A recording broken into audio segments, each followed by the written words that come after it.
जिन्हें अपनी चौथी पांचवी पीढ़ी के नाम याद नहीं है, वो भी कहते हैं हम बाबरी को नहीं भूलेंगे, भुला देंगे तुम्हें सब। हाँ भाई, हमें अपनी 5 पुश्तों का कुछ याद नहीं है, लेकिन तू तो अपने घर को ही भूल गया।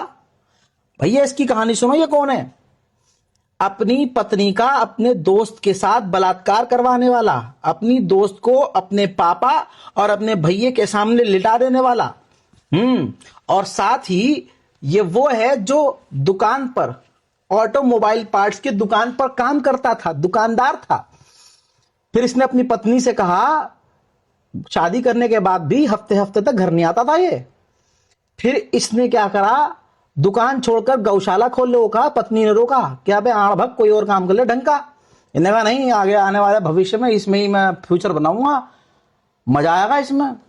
और इस सिलसिले में ये कभी यहां कभी वहां, और पीछे से पिताजी, बहुत दिनों से पैरों में तेल नहीं लगाया, आज लगा देना। हमें कहते हैं हलाला, और इसके पिताजी, इसके भाई क्या कर रहे थे, नियोग।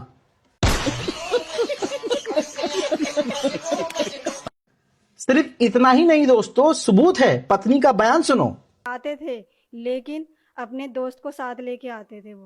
और ये जो दोस्त का आप जिक्र कर रही है, क्या ये भी आपको आपके साथ दुष्कर्म करने की कोशिश करते थे? दुष्कर्म तो उन्होंने किया है साथ में, जब भी तो अम्मा ना करती थी तो मारते पीटते भी थे, यहाँ तक कि ससुर भी करते थे।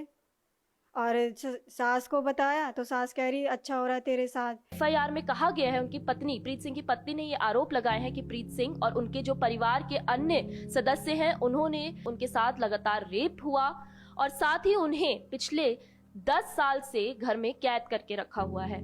कोर्ट के अंदर, जी हाँ, फैमिली कोर्ट के अंदर कॉम्प्रोमाइज हुआ है। पत्नी कह रही है कि बलात्कार हुआ है।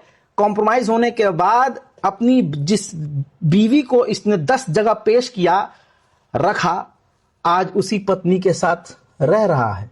और वो कैसे ही रह रहा होगा ये तो भगवान जाने, या ये खुद, क्योंकि ये तो रहता ही नहीं है घर में, ये तो मस्जिद तुलवाता फिर रहा है।